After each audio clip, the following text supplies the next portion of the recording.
ஒரு ஊரில் ஒரு வயசானவர் இருந்தாராம். அவர் வந்து தன்னுடைய பிள்ளைங்களெல்லாம் கல்யாணம் பண்ணி கொடுத்துட்டாராம். அவங்களும் பேரம்பத்திங்களோட நல்லா இருந்தாங்களாம். ஆனால் இவருக்கு வந்து ரொம்ப வயசாகிடுச்சு.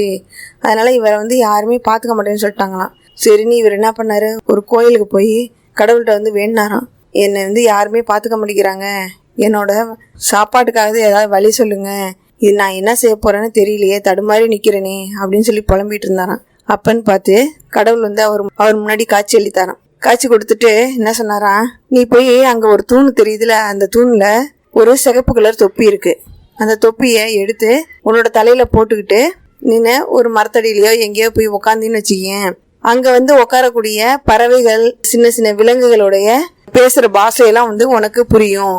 அதுலேருந்து உனக்கு ஏதாச்சும் ஒரு வழி கிடைக்கும், நீ போய் பிழைச்சிக்கோ அப்படின்னு சொல்லி அந்த கடவுள் மறைஞ்சிருவாராம். உடனே அந்த வயசானவர் என்ன பண்ணாரு, அந்த தொப்பி எடுத்துட்டு போய் போட்டு ஒரு அரச மரத்தடியில உட்காந்து யோசிச்சுட்டே இருப்பாராம். அப்பன்னு பார்த்து 2 காக்கா வந்து அந்த மரத்துல வந்து உட்காந்துதான். வந்து உட்காந்தோன்னே அது ரெண்டும் பேசிக்கிச்சான். பேசினது இவருடைய காதுக்கு கேட்டிருக்கு. என்னன்னா, இந்த கீழத்தெருல இருக்கிற இந்த பண்ணையா இருக்காருல, இவர் வந்து ஏன் வந்து உடம்பு சரியில்லாம இருக்காருன்னு தெரியுமாடி அப்படின்னு சொல்லி போய் கேட்டுச்சான்.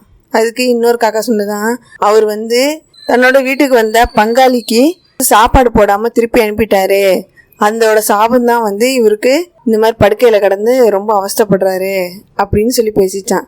அந்த சாபம் போறதுக்கு என்ன செய்யணும் அப்படின்னா, யாருக்காவது 10 பேருக்கு தயிர் சாதம் ஏதாவது வாங்கி கொடுக்க சொல்லணும் அப்படின்றத சொல்லிட்டு இன்னொரு காக்கா சொன்னிதான், சரி மேலத்தூர்ல இருக்கிற முனுசாமி இருக்கான்லாடி, அவன் என்ன பண்ணான்னு தெரியுமா, பைத்தியம் மாதிரி தலை சுற்றி போய் கிடக்கான்.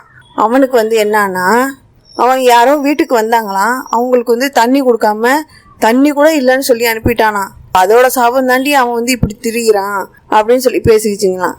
சரின்னு இந்த தொப்பியை எடுத்துக்கிட்டு இவர் என்ன பண்ணாரு, அந்த தெருவு இருக்கிற பக்கம் கீழே வீதிக்கும் மேலே வீதிக்கும் போய் என்ன பண்ணாராம், அந்த பண்ணையார் இருக்கிற வீட்டில் இந்த மாதிரி சொன்னாராம், இந்த பண்ணையாருடைய வாழ்க்கைக்கு ஒரு நல்ல காலம் சொல்ல போகிறேன், நான் சொல்கிறத கேளுங்க அப்படின்னு சொல்லி சொன்னோன்னே அந்த வீட்டில் இருக்கிற அம்மாவும் வந்து சரி என்னன்னு சொல்லுங்க, நாங்கள் அது வெறி பரிகாரம் இருந்தால் நாங்கள் செய்கிறோம் அப்படின்னு சொன்னாங்களாம். அதுக்கு அந்த வயசானவர் முன்னாடி நடந்ததெல்லாம் சொன்னாராம். அது அப்படியே தாங்க நீங்கள் சொல்கிறீங்க அப்படின்னு சொல்லி அந்த அம்மாவும் உணர்ந்துட்டு அந்த பங்காளியை கூப்பிட்டு என்ன செஞ்சாங்களாம், சாப்பாடெல்லாம் போட்டு திருப்திப்படுத்தினாங்களாம்.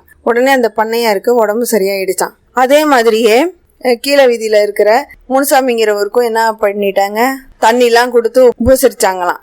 அதனால அவரும் உடம்பு சரியாயிடுச்சான்.